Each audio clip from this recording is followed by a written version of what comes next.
Emprego e desemprego, cesta básica, tarifas públicas, salário mínimo. Agora, na Brasil Atual, a análise do DIEESE.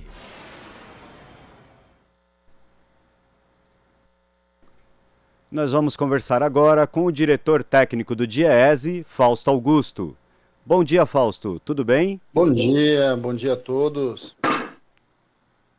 Fausto, me ouve? Te ouço bem. Eu te Estamos ouço. com dificuldade para ouvir o Fausto. Oi, você me ouve? Eu te ouço bem. Está nos ouvindo, Fausto? Sim.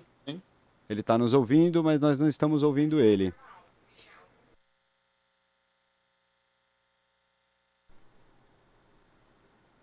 Tá certo agora, Fausto? Tá ouvindo? Eu te ouço. Eu sempre te ouvi. Ah, perfeito. Muito obrigado.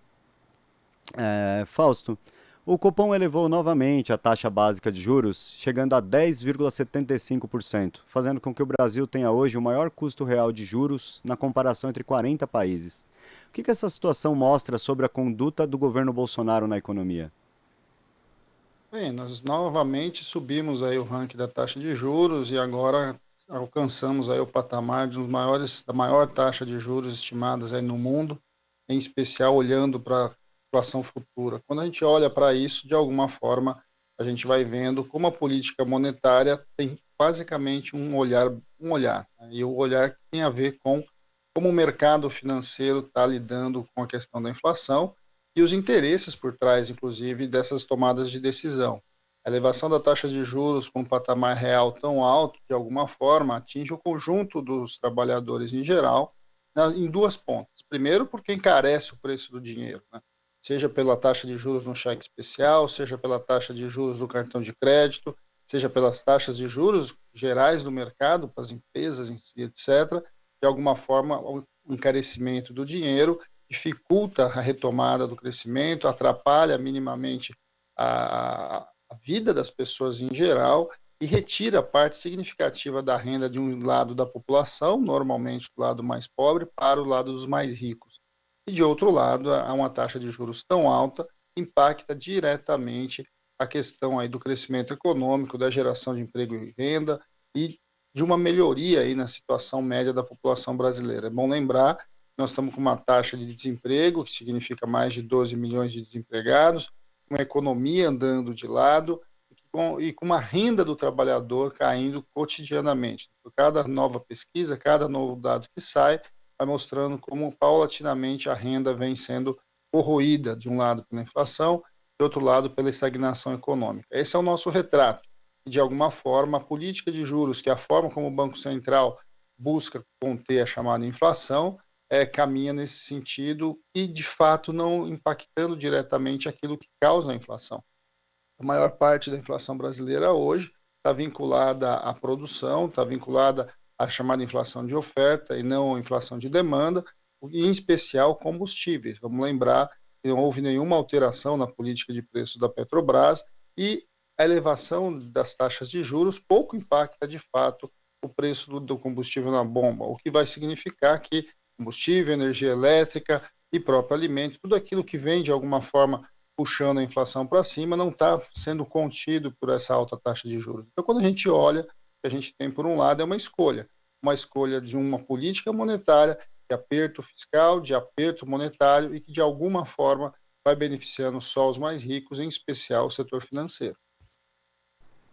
Esse foi o 8º aumento consecutivo na taxa básica de juros, né, Fausto? Em grande medida, justamente buscando combater a inflação e de forma fracassada, como o senhor bem falou.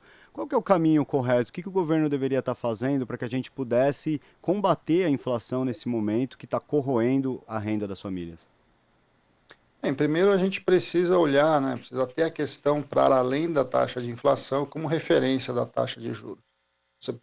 O Banco Central precisaria estar monitorando também a taxa de desemprego, as bases que organizam o crescimento na nação, e aí a taxa de juros ser minimamente uma decorrência disso. Quando você olha para a nossa taxa de inflação, a principal causa, né, o que está por trás dela, pelo menos nos últimos períodos, tem a ver diretamente com a questão de combustíveis e com a questão de insumos. E aí, de alguma forma, você precisa atuar com uma outra política. Isso não está hoje na mão do Banco Central, isso estaria na mão do governo federal. O governo federal precisava simplesmente ter um olhar diferente sobre a política de combustíveis, a política de geração de energia elétrica e, minimamente, um olhar diferente também sobre preços de alimentos.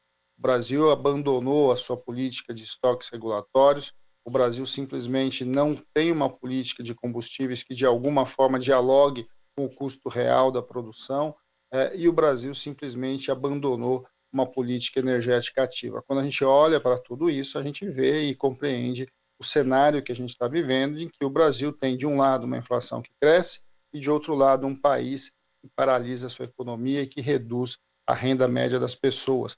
E aí, quando você aumenta a taxa de juros, o que você tem nada mais é do que mais do mesmo.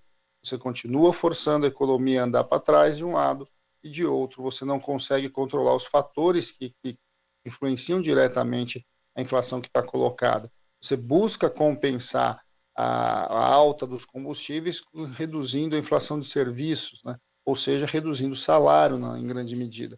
Quando a gente vai vendo para essa política, ela é uma política que ela não é sustentável, ela não consegue se estabilizar.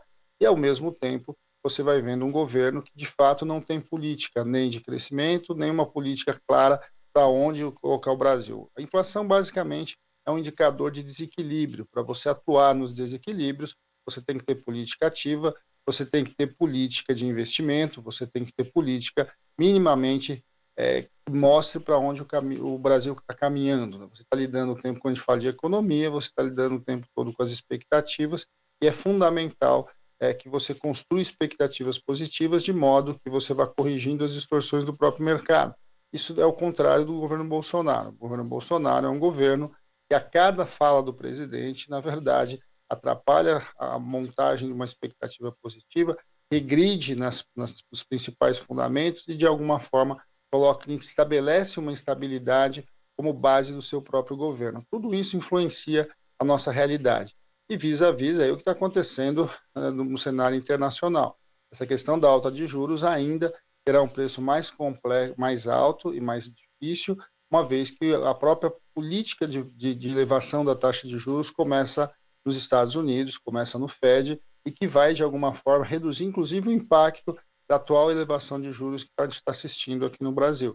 Quando a gente vai olhando para esse cenário, o cenário para 2022, com relação, de um lado, à inflação e, de outro, a crescimento econômico, está bem longe de ser um cenário positivo, um cenário que a gente possa dizer que caminhamos para um lugar melhor do que estamos. Correto, Fausto. E o senhor acredita que atualmente nós estamos nesse patamar de 10 pontos percentuais de inflação? O governo estimou para baixo, né? Estima 5,6 a inflação do próximo período. O senhor acredita que essa situação é reversível? A gente tem condições de, a partir de 2023, eleito um novo governo, a gente teria condições de reverter essa situação da inflação brasileira? Bem, nós temos muitas tarefas a cumprir, a mudar um governo. Né? A primeira questão colocada para 2022 é fazer essa mudança efetiva de governo, essa mudança de caminho. 2022 é um ano bastante complicado, é um ano de eleição, é um ano em que o Brasil, de alguma forma, vai buscar escolher os seus caminhos para o futuro. É possível mudar a política, não só é possível como é necessário, mas é, antes de mais nada, uma escolha da própria população.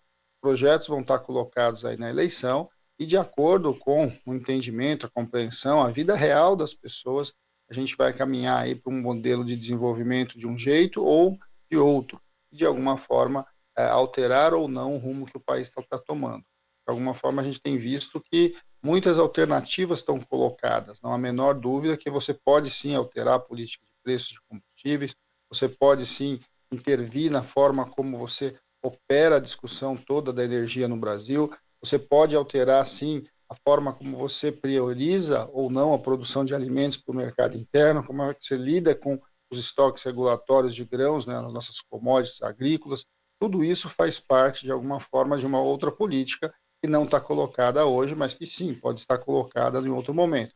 Agora, é claro, a gente sabe que, de um lado, precisa ter alteração de poder, de rumo, e de outro, a gente também precisa ter uma alteração da forma como se compreende o desenvolvimento no Brasil. O desenvolvimento no Brasil precisa ser entendido de baixo para cima e não de cima para baixo. Ou seja, a gente precisa lidar com a nossa pobreza, com a nossa desigualdade, para a partir disso construir um outro modelo de desenvolvimento que, de certo modo, reequilibre, em especial, essa relação entre capital e trabalho, a qual hoje o capital está muito mais privilegiado. Aqueles que são donos do dinheiro estão muito mais privilegiados do que aqueles que vivem da sua força de trabalho. Quando a gente minimamente compreender e minimamente buscar o reequilíbrio disso, talvez a gente encontre um caminho diferente do que está aí. Opa. Fausto, muito obrigado pela sua participação aqui no Jornal Brasil Atual e um bom dia para o senhor. Bom dia a todos, boa semana a todos.